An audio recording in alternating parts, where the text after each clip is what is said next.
Good. Well, good afternoon, everybody. Thank you so much for joining us for our advocacy update.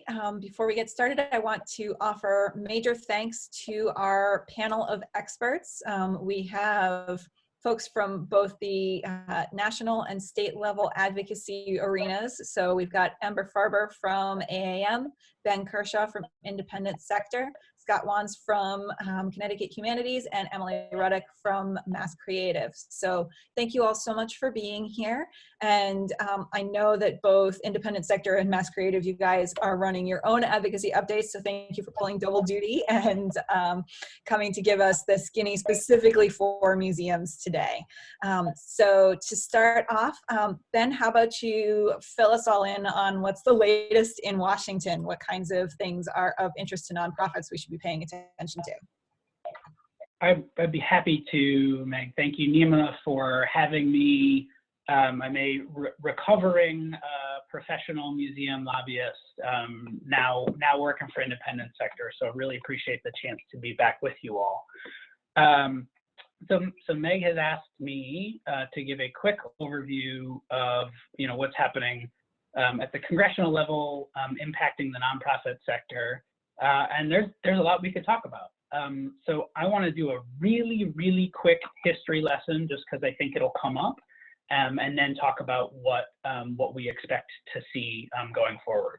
So just in terms of federal congressional response to the COVID-19 virus, we have now seen 4 major pieces of legislation pass into law. The first was sort of a garden variety disaster response bill. I won't spend too much time on the numbers, but this was an $8 billion bill. And I note that to say that it was considered a fairly large response at the time. A lot of money for public health, testing, and preparedness, generally speaking. A few weeks later, Congress passed its first major response to this bill, to this crisis, what we're calling the Families First Coronavirus Act. And this is where all of the paid leave provisions and the paid leave tax credits that I know many of you all have been exploring came into play.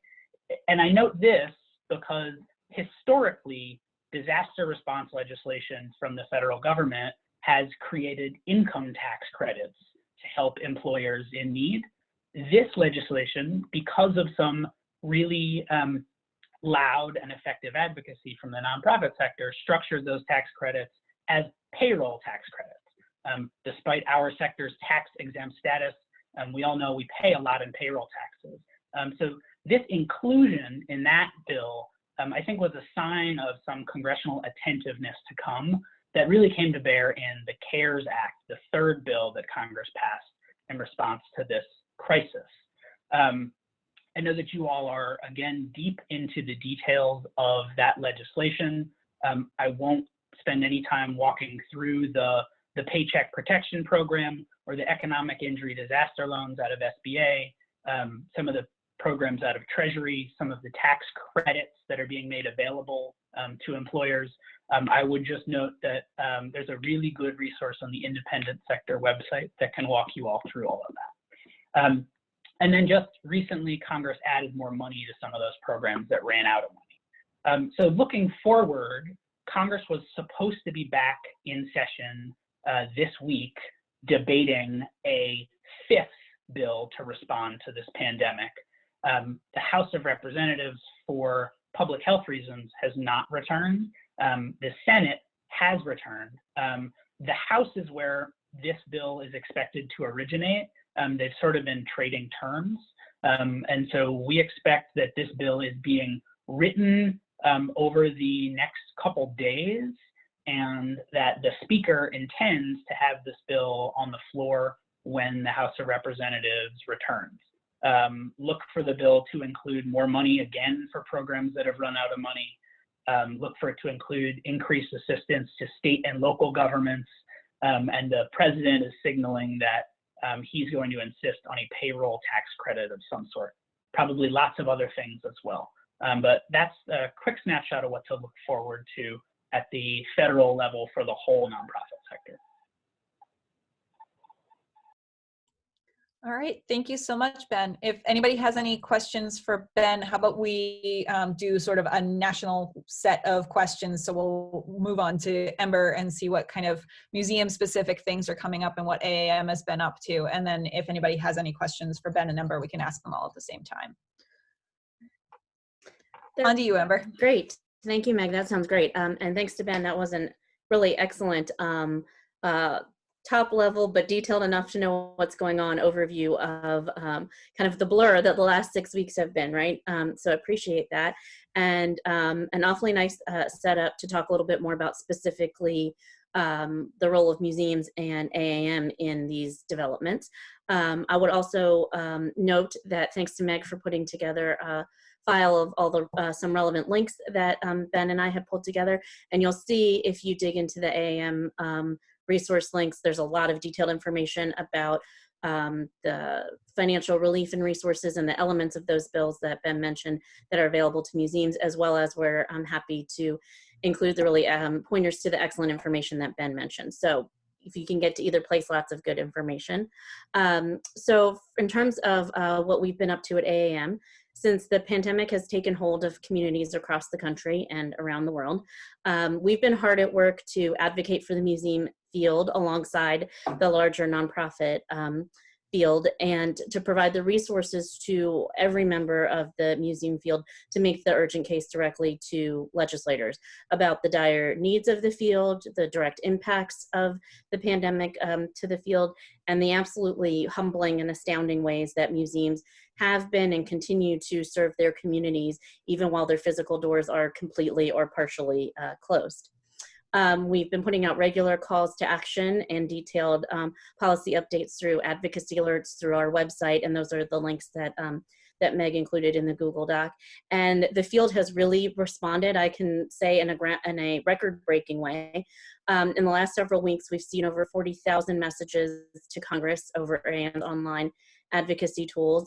And in March and April, in the course of both working through our regular congressional sign-on letters in support of year-in, year-out annual appropriations for the Office of Museum Services at IMLS, and then also more recently in the last couple of weeks with a letter on the Senate side, senators advocating for additional funding for museums to their fellow senators, and specifically senators who are going to be making these next round of appropriations decisions. We're pleased that we garnered, I'm sorry, that's on the House side, sorry, that we garnered 88 signatures on that most recent letter of legislators. Sorry, I was thinking about the Senate being back this week, of legislators supporting additional funding for museums in this next round of, I guess, phase 4 or phase 5, CARES 2, it's got a few different names, legislation circulating. So as Ben mentioned, legislators are working on that next round right now, and the effort that I just mentioned that museum advocates have been undertaking for the last several weeks was and continues to be critical in securing financial relief and resources for museums. Which included, as I'm sure many of you are aware, a combined $200 million for the National Endowment for the Humanities, the National Endowment for the Arts, and the Institute of Museum and Library Services. And again, as Ben did, I'm not gonna get into too much detail here because there's lots more information on our website, but I think it's important to note that on the one hand, of course, we fully recognize that what's been made available so far is not nearly enough to meet the needs of our broad and diverse community and the direct impact that museums have felt as a field. But I think it's good to recognize what we have secured and put this current situation in some larger historical context, which is to say that if we think back to 2008 and 2009, there was the Great Recession, and how nonprofits and museums and other causes responded to that situation and our ability to secure funds at that time. Not only were there no dedicated funds that were directed to the cultural agencies, but there were aggressive and nearly successful attempts to exclude museums, zoos, and aquariums from accessing any of the available stimulus funds that were made available in HR 1 back at that time. So I want to just say that's why our collective efforts to speak up for museums, to share your individual stories about how your museum is responding and what it's facing in the course of this situation is is extremely critical. And as Ben mentioned, that's, I think, the fruits that we've seen of advocating for the inclusion of nonprofits and museums in the legislation and the funding that we've seen so far, including the Paycheck Protection Program and similar SBA results. These results might not be perfect in terms of exact specific eligibility or criteria for every institution of every type, and certainly we know the amounts available are not enough, but it's a huge success compared to where else things could be, which is museums and or nonprofits being excluded from access to these resources and these larger recovery and stimulus measures. So I think all of this combines to me to make clear how critical our advocacy has been, and a round of applause to all of you who have been directly participating and making the case more than once. Legislators are hearing from everybody they represent right now, and it's important that we continue to double down during this marathon and not back away from continuing both to support these agencies to our legislators and to also let our legislators know what else we need as a field. All right, thank you very much, Ember. If anybody has any questions, please feel free to go ahead and type them into the chat feature and I will relay them to our panelists. Before we move off of the national level, I just wanted to check in. I know when we were talking last week and planning this conversation, Ember and Ben, we talked a little bit about how you guys had been hearing some kind of myths and misconceptions. Are there any kinds of, false information or confusion floating around out there that you want to make sure that people, get straight regarding what's happening on the national level before we move on to state level stuff?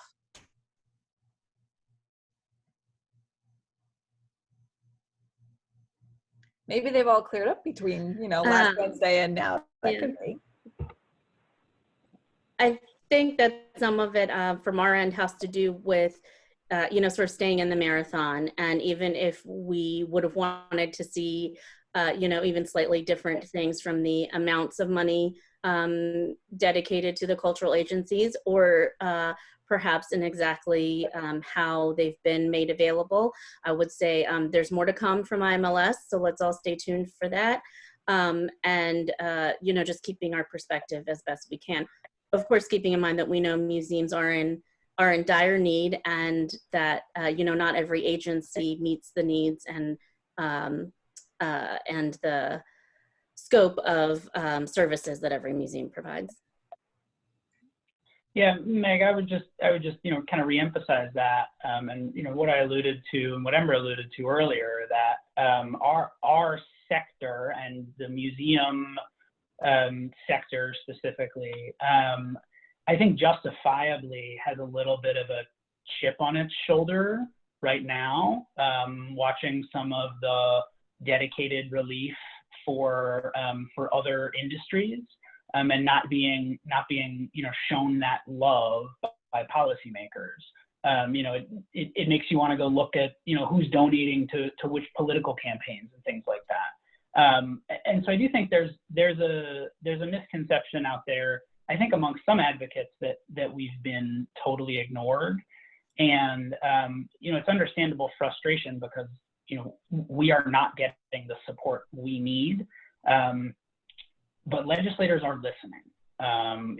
Ember alluded to, 88 representatives signing on to a special, assistance letter for museums.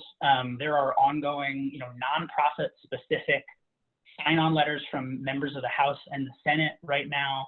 I've never heard as many staffers over the last couple of weeks, reiterate to me, hey, did you know that nonprofits employ 10% of the workforce? I just found this out. So we're breaking through. At the same time, I do think there's a misconception among some policymakers that they have taken care of us because we were included in the Paycheck Protection Program. They think that nonprofits and small businesses work the same way, and they don't. So I think, those of us who sit at the crux of that relationship have a lot of ongoing translation to continue to do. Okay, thank you very much. We do have one other question that came in, wanting to know if anybody knows anything about the IMLS and museum funding in terms of when they're going to be rolling that out and what the parameters are. So it looks like, Emily, you have some information. We have, so what we're aware of right now is that IMLS is working on its next, what's called a NOFO, Notice of Funding Opportunity, which would be the next batch of portion of the 50 million that it was allocated in the CARES Act. That would be more directly, we hope and expect, more directly dedicated to museums and museum work. Of course, you know, the details aren't official until it becomes public. And last, I heard very end of last week and even earlier today, we expect that it to become available at any time, and we'll certainly alert the field and share that information when it's available. And I just wanted to reiterate one other thing that Ben captured so well, which is that in the mix of all of this, there are even questions as the House and Senate either come back or continue doing their work from afar, which is what's going on with the House and the staff especially. It's almost business as usual with some offices. You know, among some offices and budget hawks, there's a sense that the cultural agencies were taken care of with the previous round of funding. And of course, we know that's not the case. So that just really speaks to the need to keep sharing our messages, because they are getting through, and we want to make sure that that continues to be the case in any future legislation. All right, thank you both so much. And now I'm going to bounce us over to start with Scott to talk about things on the statewide level, funding regranted to humanities and arts councils and all that other good stuff. Thanks, Megan. And I want to just take a moment to thank Nima for doing all these great webinars that you guys have been doing over the last several weeks. I know you've got coming in the weeks ahead, and thank my fellow panelists. Just having these discussions and opportunities to talk to one another and get information out is greatly important. So thanks to Nima for all the great work you guys are doing. Want to piggyback on what I think it was Ember and Ben were both saying. You know, I can't remember a time when there's been a relief effort like this that has included money for the cultural sector. And we were trying to remember this on the planning call of last week. I mean, it really might go back to the New Deal and the Great Depression, when federal efforts to do relief for the states and for the communities included this kind of support to go to IMLS for the museums and libraries, to NEH, to NEA. And I know those organizations haven't always existed, but to try to get funding specifically for the organizations at the local level that do cultural work like we all do. So there's always the need for more, as Ember and Ben were both talking about, but I think we should remember to be using this as an opportunity to thank our legislators for thinking about us, for putting this funding out there. They don't get thanks enough. They often get opportunities for when people have gripes. So use this as an opportunity to have ongoing discussions with your House reps, your senators, thanking them for the support work that they're doing, reminding them that there's more work to do. But this is a moment of thanks, not just of asking for more. And I think it's wonderful that the agencies that I mentioned, IMLS, NEA, NEH, the National Endowments for the Humanities and Arts, Institute for Museum and Library Services, they not only have funding that will be coming out of DC that organizations can apply for, but that they're providing funding at the state levels as well. The NEH, the Humanities, is what I'm most familiar with working at the Connecticut Humanities Council, but all of the state councils and territorial councils received funding that they need to get out to state organizations at the grassroots level. This was something we were all advocating for. Funding out of DC is great, but the organizations that really know their states and into the grassroots the best are those statewide organizations. So there is funding for the NEH that your state councils have, and I'll say more about that in a second. There's funding for the arts that have gone through the offices of the arts at all the state levels. And there's funding for libraries that have gone through the state libraries at all the states. And if you are an organization that does humanities work and arts work, you are a library that does cultural work, you can apply to multiple of these for the projects that fit those guidelines. We specifically asked in Connecticut if there's a prohibition from organizations receiving federal NEH dollars and receiving re-grant dollars that we're going to be sending out, and the answer was no. You can't fund the same dollar of program 2 or 3 different ways, but if you have multiple projects or the need for multiple dollars and you're not matching those dollars with other programs, there's no prohibition from getting a funding from like us at Connecticut Humanities and from the National Endowment for the Humanities as well. Just some updates on the Humanities Council In Connecticut, our guidelines are in progress as we speak. When I'm not on this call, I'll be back and working at getting that all together for us in Connecticut, and we will have funding available that people can apply for, organizations can apply for over the next week or so. All of the councils need to have our funding go out by the end of October, and I would say that the councils want to get this out much sooner than that. Rhode Island has their program up and running. The Rhode Island Humanities have already had one deadline of May 1st. Their next deadline is coming up on May 15th. So I think if you're in Rhode Island, really target that. I'm not sure there's going to be a third deadline in Rhode Island after that. Massachusetts, they're announcing that their awards, they're going to start accepting applications today, May 4th. So look for Massachusetts grants you can start applying for right after this call. Doing a joint program with the Vermont Arts Council. So the NEA and NEH funding that has gone to Vermont is going to be through one application jointly done through Vermont Humanities and the Vermont Arts Council, and their deadline is May 31st. That's coming up at the end of the month. New Hampshire, they have grants for organizations that are under $500,000 at budget level. If you're over $500,000 in New Hampshire, they're telling you to go to the NEH for funding, but under $500,000, they'll have rolling applications that start at May 1st and will go till they run out of money, or like I said, October 31st, whichever comes first. And for Maine, they're having a Zoom info session coming up on May 8th. So if you are in Maine and are interested in that, I highly recommend jumping onto that Zoom call on May 8th with Maine Humanities. Their applications are going to be due on May 15th. So you've got about 2 weeks. What I would say in general, the offices of the arts, the offices, the humanities councils, we are all trying to get our funding out there as soon as possible, if not this month, into next month. So look at these opportunities now. Otherwise, the first batch of CARES Act funding that Ben was talking about may have been expended in your states. Want to not just encourage you to look at library, state humanities council, and state arts organizations, but also to look at your local community foundations. They are really responsive for what I'm seeing in Connecticut, and I'm assuming at the other state levels as well. Hartford Foundation for Public Giving, for example, they're not doing anything right now except for COVID-related projects. Even if your local community foundations or arts and cultural councils aren't making grants themselves, they're often becoming aggregators right now and disseminators and trying to help connect their cultural community to all sources. And also, I turn it over to my colleagues on the call here, is just give your funders a call right now. Talk to them, send them an email. If you've got existing grants and you're concerned about what this means because you're not running the programs you should be running, or you need to be shifting expenses. Speaking as a program officer, I appreciate those calls. I appreciate letting organizations know that we're trying to be as responsive as we can and trying not to be one more burden on them. But keeping communication lines open is a very important thing to do. And you might find out that they'll allow you to shift to more digital projects, or I've been hearing of some funders that are allowing grants to just go to operating support. So might be one way to take a burden off of your mind and make it something that's going to help you get through this next stretch with more confidence.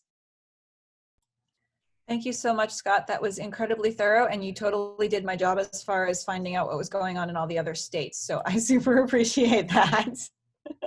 Now I'm going to pass it over to Emily, who can give us an update on what's happening in Massachusetts. We have had some questions and comments in the chat feature about the MCC funding and whatnot. So take it away, Emily. Thanks, Meg. And thank you, Ben, Ember, and Scott for just being amazing, being an amazing panel. So in Massachusetts, I'm sure it's every state, right? It feels like the biggest priority shifts from week to week, if not every other day. And we're trying to keep up as much as possible with both what we're sort of hearing and seeing in the legislature, as well as what the governor is up to, and then the various resources that are available to support the larger cultural and creative sector. So I'm going to put into the chat box really quickly. Our first, so on our website, we have that's not what I want.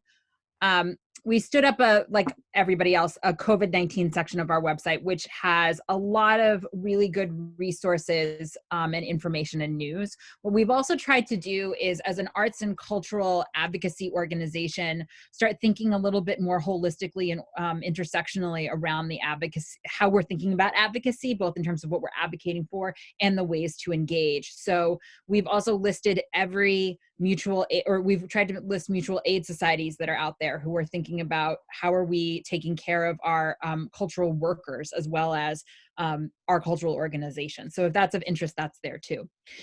In terms of the biggest priority right now, last week, our governor, Baker, announced a reopening task force, or excuse me, advisory board that is inclusive of, it's got 17 members who are not part of state government.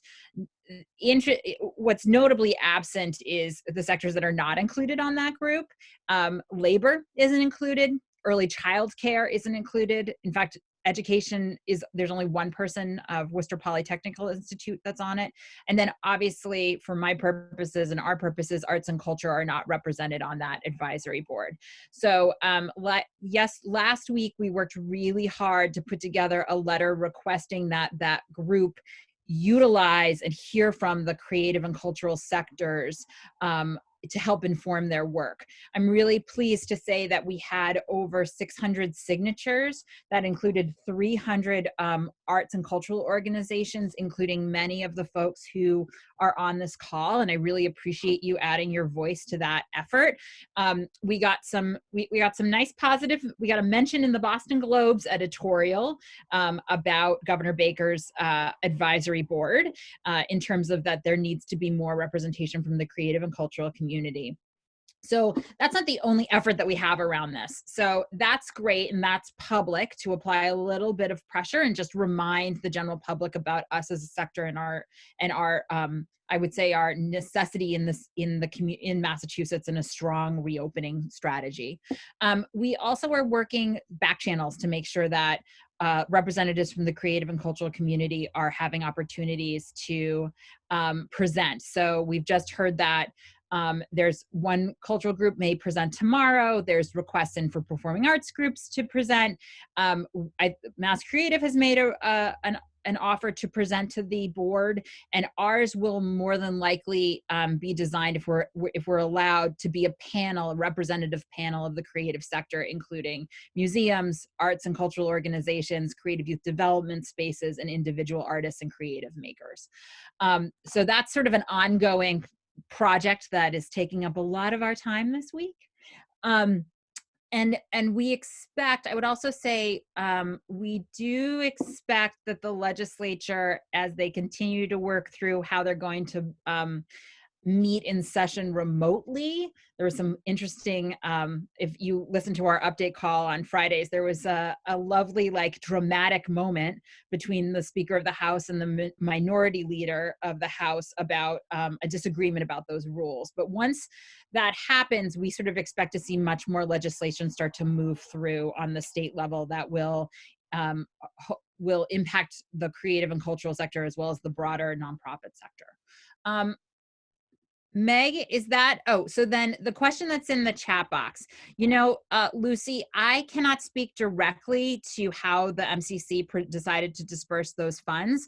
I am there, the Mass Cultural Council did put out in their announcement their rationale for how they decided to distribute those funds.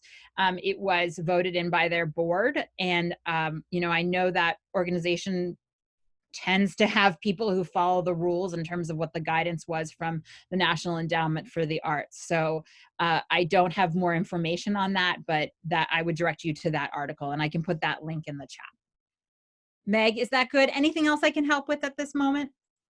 I think that's great. I think at this point, if you and or Ben have links for signing up for your weekly advocacy update webinars, feel free to go ahead and drop those in the chat, because you guys are both doing like a lion's share of work for the rest of us, keeping track of what's happening. So please feel free to share that with folks. And yeah, I think that is great and helpful. I think the other thing people are curious about is, you know, it feels like people are a lot harder to get hold of at the moment, as far as, you know, reaching out to both your local and national level people. So do you guys have any recommendations, and this is directed to all four of you, on kind of the best ways to continue to be participating in advocacy? Obviously the kind of positive thanks balanced with the realism of the difficulties of our situation, et cetera. But like, how do we get that message across? Do you have any recommendations, or, you know, current active calls to action that people should be signing on to, et cetera? So Meg, I can jump in here if that's okay as a starting point. Thank you all. Really excellent updates all around. So I'm glad that we're able to participate and hear them. So AM has had and continues to have open calls to action this entire time. So it's embedded in the links that you included in the Google Doc. But you can go, if you can get to just the advocacy page of our website, we've set that up to really direct out to quick links to get our most current advocacy alert, our current online action, which the link stays the same and we update regularly as the asks and the key talking points need to shift to reflect what's going on in Congress. So there, especially on behalf of my colleague Barry Cesney, who is our lead lobbyist and my counterpart on the government relations side, he's been making the important point that even if you have contacted your legislators once since you've been home, go ahead and keep contacting them, because as much as they're getting a lot of touches, we want to make sure that they continue to hear from the museum field, and that will indicate the need for increased and continued support for the museum field. So those links are current and active and up on our website. The other things I would sort of speak back to and encourage people to is to use the resources beyond just the current call to action and sort of keep going back to our generally understood best advocacy practices, which is to be in regular communication, to be sharing information and thanks, as Scott mentioned, to be getting to know your legislators. You know, right now, even with the Senate coming back, they're not taking visits as normal, but they are legislators by nature. What gets them into the business is that they want to be communicating with constituents.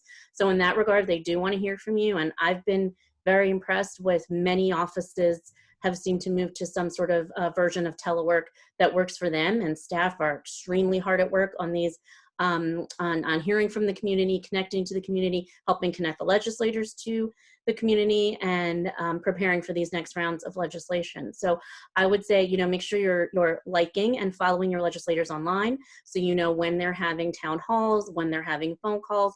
And in terms of communicating and keeping making the case, you know, beyond the bread and butter online tools, which are sort of turnkey, and that's probably hopefully why people have been taking advantage of them. If you want to know how an office is operating, if you want to get in touch with them beyond that, we say, you know, just reach out, start with whatever contact information you have, or if there's particular offices you need to reach, you can get in touch with us and we can help make those, help get you, you know, some additional information. But start by reaching out, ask how their office, them as a staff are doing, and ask how they want to be dealt with right now. They continue to need to do their work, so you can let them, as we say throughout the year, sort of follow, you set the lead for you on what's the best way to work with that office on what your needs are. You know, some offices are really engaging in video stuff, but it varies across office, who has secure computers at what locations. We've heard that the standard teleconference and phone call is working really well for a lot of offices. So I would use the tools that are available and use those to connect to additional next steps and keep up our advocacy best practices as a start. Yeah, if I could just follow up on what Ember was saying there, if anyone has not gone to AAM's website and used some of the reach out to your legislator tools that they have for the advocacy issues of the moment, it is so easy. You just need to basically enter your own contact information. It will figure out who your legislators are. It will have a form message which you can send out completely as is. You can personalize it, and they give some tips to giving information about your own institution and that customization, which is so important. But after this call, go do it. And I've got to say, all the work that all my colleagues on this call, AM, Ben, Nima especially, have been paying off. But I'm seeing that happening. I've done Museum Advocacy Day in DC the last 4 years. And before the first CARES Act was funded, I got an email from Senator Chris Murphy, Connecticut's senator, asking for input and advice about what kind of support the museum community needed in Connecticut. They would not have known who we were if it had not been for those museum advocacy visits. We were going to them at relatively good times in terms of the world. There were specific asks that were important, but we established those relationships, as Ember was saying, and you don't know when those relationships that you forge are going to come back in ways that you never imagined down the road. So I do highly recommend, not just at your federal delegation, but making those connections at your state level too. When times are good and you can have people back to your sites, invite people to come and see your museum, your historical society, your cultural organization, invite them to your events. When you make those personal relationships, and then there is a need, they're getting an ask from you, and you're an organization that they know versus this place that they've never heard of before. And it really does work. And I think what we're seeing now, all of these funding going to organizations that haven't been part of past bills, like Ember was saying, this is in due in large part to all the work that everyone on this call and across the country like us have been doing over the last several years. So, Meg, I guess I would echo, my colleague's points here. What has been particularly clear to me as someone who, spends a lot of time trying to get the attention of legislators and staff, is that, offices where we had put in the time and built relationships are being more responsive to us than ever before. On the other side, offices where we had been maybe meaning to get to them, they're on my list, we'll get to them next quarter. Those are offices that I can't walk into right now. Those are people who I haven't built relationships with yet. And so I'm stuck on the outside, until we can find somebody else who did do the legwork in that particular office. So in terms of how this moment is unique, I think there's an increased need for advocates whether it's at the federal level, state, or otherwise, to be coordinating and sharing information, because there are particular offices, either by where we sit in the world or by happenstance, where some of us have great relationships, and offices where we just don't. And we all have so much in common right now. And so circulating that information amongst advocates is increasingly important.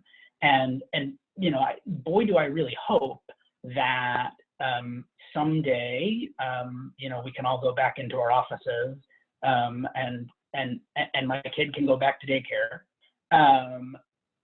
And when that day comes, I really hope that we all take, sort of increased sense of purpose towards deliberately building those relationships for the next rainy day.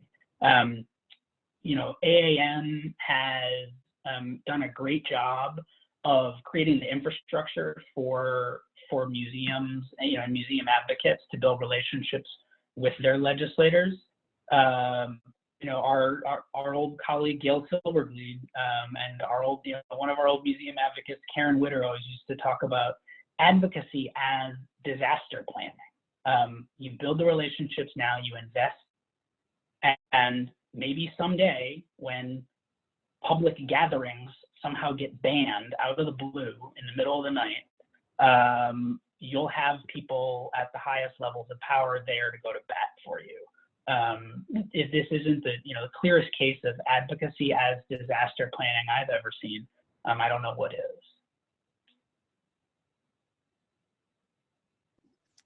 I think that's really great advice from everyone, and perhaps I can. So I applaud and say yes, and. So, one of the things that we've talked a lot about, and sort of you've heard from people, is the importance of it's the staff, right? Like the staff matters. And taking that beat to check in with the staff is incredibly important in this moment as well. I think sometimes in our advocacy efforts, it's happened to me where I go, oh, I didn't get the meeting with the elected official. It doesn't, that's okay. That's okay sometimes. In fact, many of the times, those are the folks who are actually briefing the elected official, giving them the top highlights, and you want them to be your best ally in that moment. So just a plug for taking that extra minute to check in with the staff if you happen to get a call back, and to just ask how they are doing. It's not to be, frankly, we should all be doing that in this moment, checking in and holding space for people. We're working through crisis.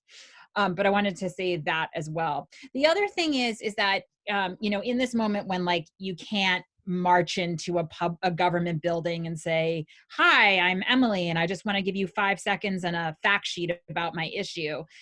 There are some really cool opportunities that you could take advantage of.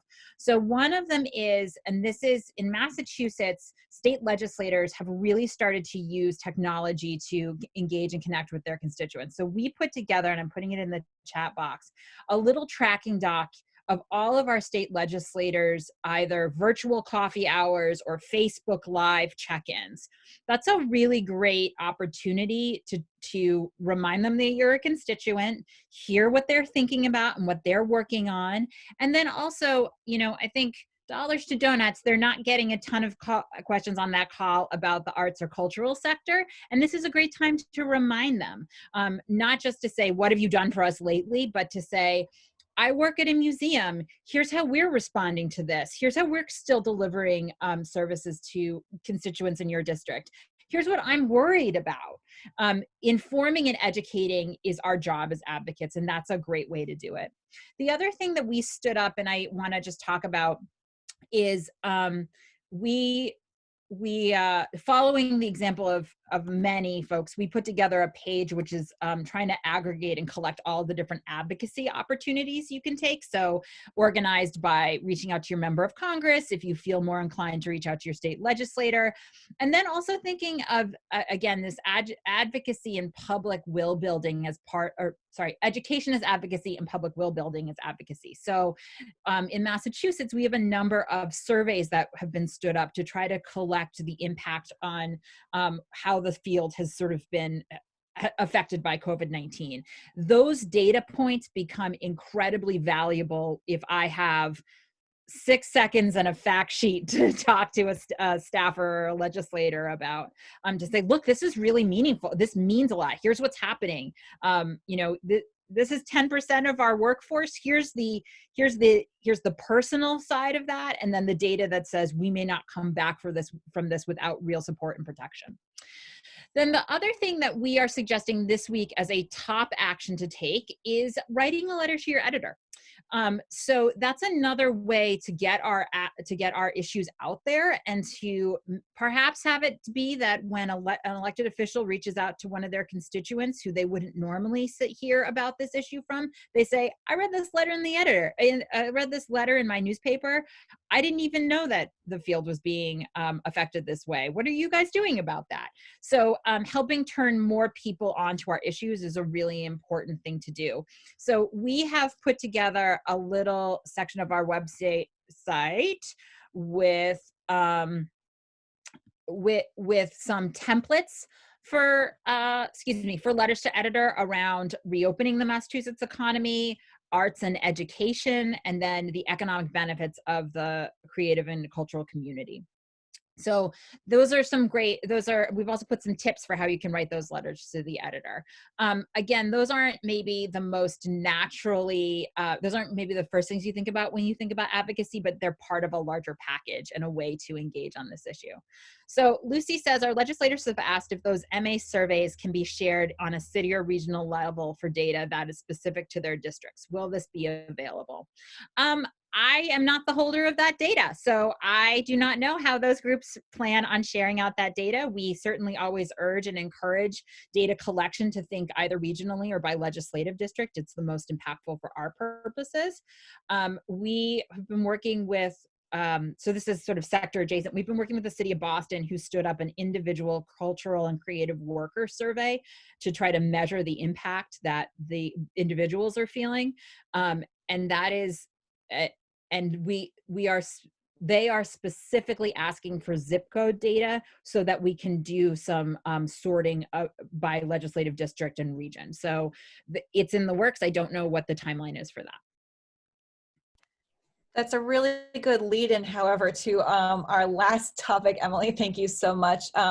Scott at CTHumanities has been collaborating with CLA Joe to do a survey, and as I'm sure many of you on the call know, Nima has also just completed a survey as well. And in fact, my colleague Heather is a little black invisible box up here on the panelists because she is literally number crunching that survey right now. So Scott, do you have any kind of top line interesting results from your survey that you want to share with folks? Sure, I'll be very brief. We had about 100 people complete the joint survey that the Connecticut League of History Organizations and we at Connecticut Humanities did together, trying to figure out what organizations needed most in Connecticut right now, both in terms of funding and in terms of programming. And not huge surprises. The number one thing in terms of funding that organizations were requesting was help to supplement salary to keep staff on payroll. The number two most requested thing was funding to create new online programs or move existing programs online. So I think we're seeing a lot of that in Connecticut of places realizing that this is an opportunity to be shifting from the way they do business traditionally to new ways of reaching audiences and looking for some assistance to do that. Similar kinds of things in terms of the training they're looking for. Number one thing that was requested was designing programs and exhibits for remote and online access. Interestingly, the number two thing kind of connects to today's webinar that you're all part of, being able to articulate your organization's value to the community. And I think that was one thing I wanted to say here. We've been talking a lot in terms of advocacy, in terms of the support that you and your sector need, either individually or collectively. But I'm also wanting to encourage you all to be really figuring out what is the role you play in your communities. What's that important way you're helping your communities overcome COVID or document this moment in time, learn from it, compare to the past. How are you going to be a stronger organization on the other side of this? Are the projects that you're working on moving to digital, are you thinking of them as one-offs, or are these kind of things that are going to transform the way you reach your audiences going forward? And the more we can articulate that important role that we have, the nimbleness that we have as a field, the way we're not just looking for money to keep our doors open, but to really help our communities overcome this together, and the important role we play in all of that. That role of advocacy, letting people know the value that individually we all play in this whole big picture we're talking about, is going to be, and always has been, critically important overall as well.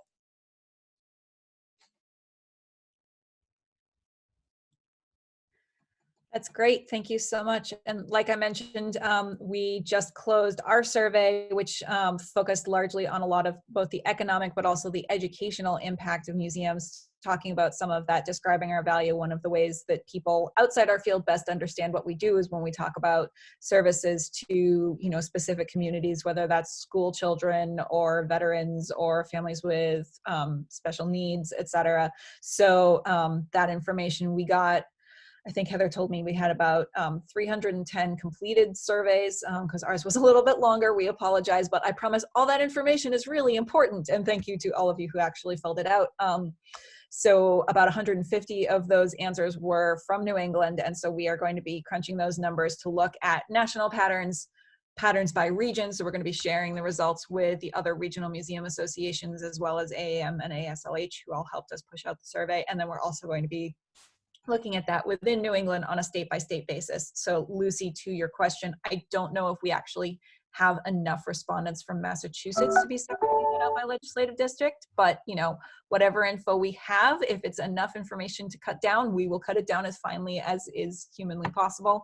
And I am hoping to be spreading that information around at the end of this week. We're planning on writing some press releases on a state-by-state basis. We'll be sharing that with all of our advocacy partners, like all of my fabulous panelists here, and asking people to redistribute that. And we will have handy-dandy infographics for you to be including on social media messaging, etc. So again, please look for that, probably end of this week, because I have limited hours in the day that are toddler free. So my computer time is tiny, but we'll do what we can. And if anybody else has anything to add, please feel free to jump right in before we sign off. So any last thoughts? Just on this data issue, I really want to reiterate all the good messages here in terms of continuing to think about how you served your community before and after, how museums are generally educational centers, civic centers in their community, and drive the local economies in their communities, and will be an integral part of communities coming back from this long term. And included in the links that Meg already circulated, we're encouraging people to continue to share their state-by-state economic impact with their legislators. And just two other things that I would mention that might be of interest to this group. One, in terms of what Scott mentioned earlier, reaching out to your funders and your and those groups in your area and staying informed. Do be following what your state museum associations are doing as well. I think it's safe to say that we're all, as we do year round, but even more so now, trying to work in complement at the state, regional, and federal level and across disciplines. So they're pushing out information as well, and they have contacts to some of these same folks. And what some of the state museum associations are doing are trying to, they're putting together their own sort of, either in a part of their state or across their state. They're taking the field-wide ask and having their museum sign on and then repackaging that and sharing it directly with that state's delegation of legislators, which is another valuable way to reinforce the message. So I would say make sure you're following them and be on the lookout from information from them. And then the other thing I would just mention on this data concept is that, and I think Ben will agree with me here, what we've seen over the years is that to a legislator or a staffer who's got a certain issue on the brain or is looking for information on, for example, how's the cultural community doing, sometimes data can be the one or two or three powerful personalized stories that they've heard from their district about how the cultural institutions are being affected by whatever is going on. So I would just say, think about if you go through the exercises of using the tools that we all have available to follow those calls to action. You can certainly pick up any of those talking points and then drop them into letters to the editor, as Emily mentioned, which is a hugely powerful advocacy tool. But any way you can take any of the existing information to combine it with, sort of field-wide or statewide or region-wide or community-wide data and your story, that can be pretty powerful at this time as well. So it doesn't have to be an onslaught of mountains of data to make an impression.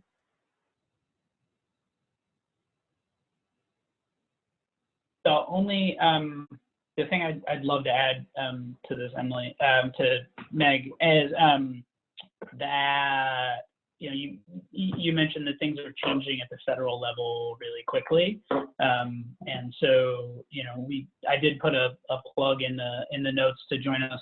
Please join Independent Sector every Thursday at 2.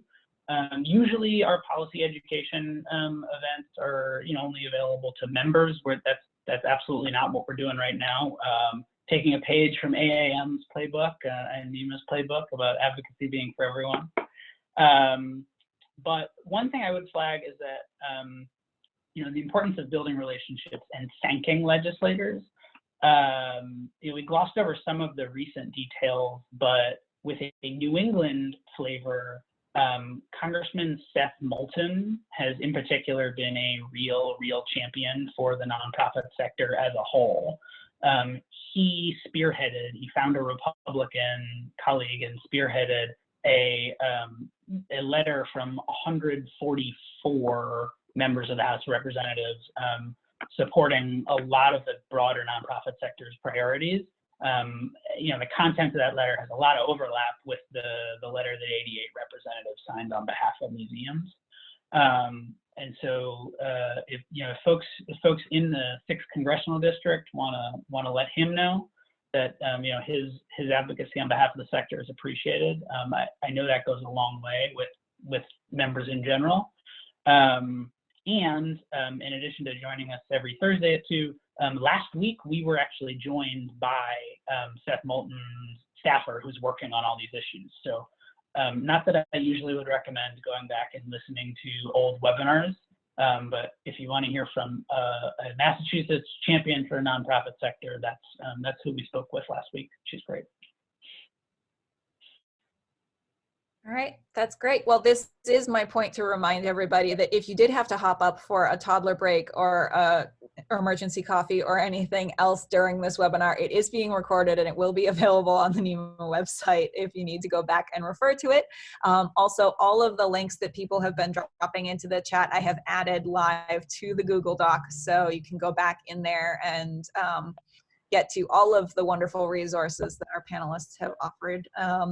And thank you all so much. Thank you to the audience for being here and for caring. Thank you so much to our fabulous panelists, Scott, Ember, Ben, and Emily. You guys are awesome. I really appreciate it. This is also my chance to just remind everybody that NEMA's got about 9,000 things happening. Heather just sent out our weekly programming email, but in case you haven't had a chance to read it yet, I also put a link to our events calendar in the chat feature.